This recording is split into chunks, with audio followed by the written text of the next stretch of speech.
Welcome to Mediaspace Members Daily. We bring you exclusive interviews from our leadership group and other professional influencers within the media, marketing, gov tech community globally. Today I have with me Dean Starkman, Senior Editor at the International Consortium of Investigative Journalists. He's also a fellow at the Centre for Media, Data and Society at the Central European University. Hi Dean, how are you? Good to be with you. What are the current challenges in journalism, more specifically in investigative journalism? Well, I think the technical term for the current challenges facing journalism is an acute lack of money. And this has been a challenge that began with the rise of the mainstreaming of Google and Craigslist in the late second half of 2007 to be specific, and has led to the catastrophic destruction of the business model of print media around the world.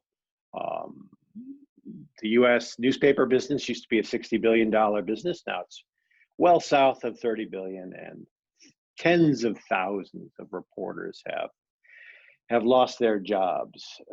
Coupled with that has been the rise and the, I guess, hegemonic domination of the digital advertising space by two companies. You may have heard of them, Google and Facebook, and a couple of others, but they are now taking 90% of the growth in digital advertising and maybe better. So right now what we have is news organizations are essentially mid-sized businesses, and the internet right now is not a friendly place for that kind of enterprise. Really, lifeblood of any enterprise is money, let's face it, and journalism is included. And it's doubly true of investigative journalism, which costs more and takes longer. So right now, if there was there are many challenges to journalism, and I'm probably going over my 2 minutes. I taught a course at Central European University called Global Challenges to Public Interest Journalism, and you could spend a semester on all the challenges that we're facing, from political attacks to abuse of the legal system against us, to censorship, to violence, and domination by governments of media markets like in Hungary. But if I had to pin one challenge to journalism and investigative journalism, it would be this business model problem. What are the opportunities in investigative journalism? I was about to say there aren't any, but I'm not going to, I won't be that grim. The truth is, though, that it's kind of job one is to come up with revenue sources for journalism. This is not just a jobs issue. It's not just a media issue. It's a democracy issue. You can't run a democracy without journalism, period, full stop. And you can't have journalism without democracy.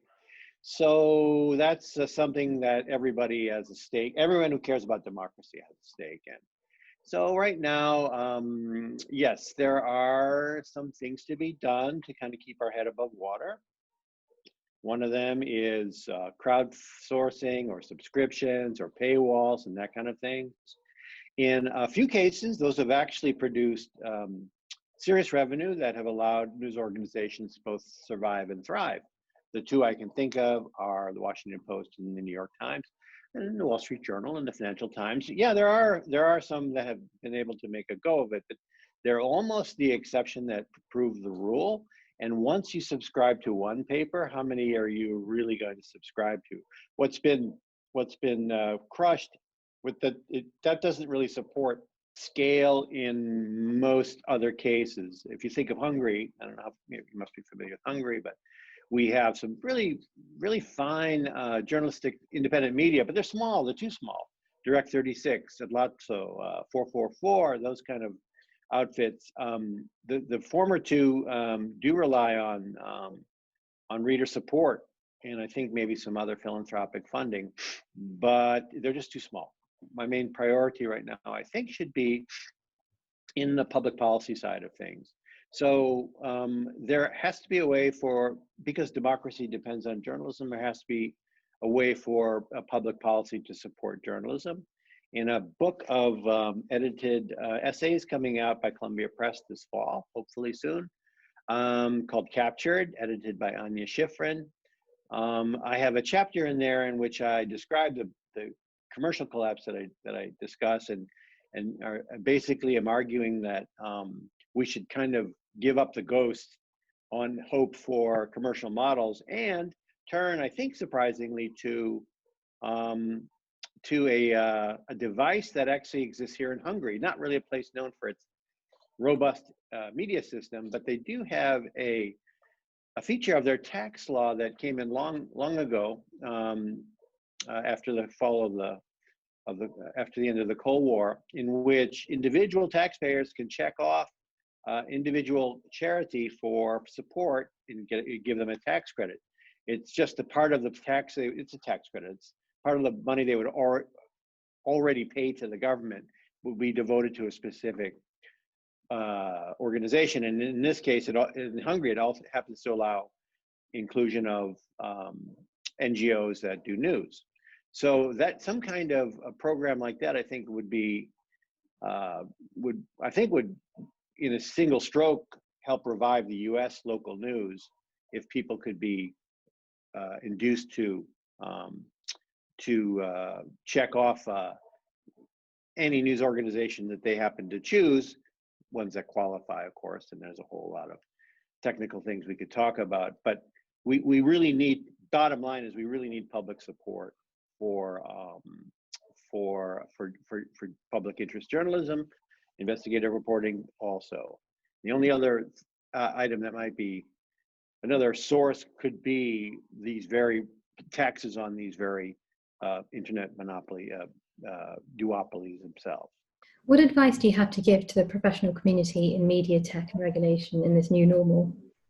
Yeah, I think that if I'm speaking right to my fellow media community, I would say that all of us have a stake in more thoughtful and rigorous is the word I'm really looking for, regulation of the internet platforms. You know, we need fairer markets. We don't need toll takers. We don't need people who are basically setting up points in the middle of the economy where everyone has to pay them just to go through. These are artificial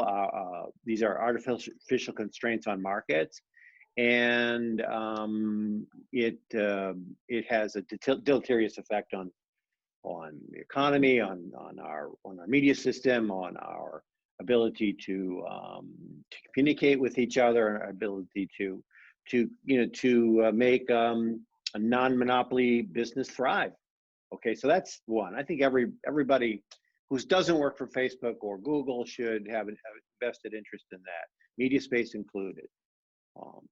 And the other thing I think I would think of is I think media professionals, just as people who generally are very much vested in democracy, should also support my idea of public support for, smart public support for journalism. Now, I live in Hungary. I'm very aware that the government control of funding for news is itself super hyper problematic.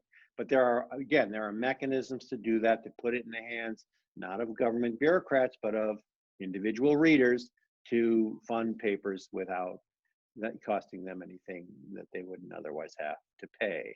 So I think all media professionals should support my idea. And the other thing I think that media professionals should, my advice is, if a reporter calls, you can call them back.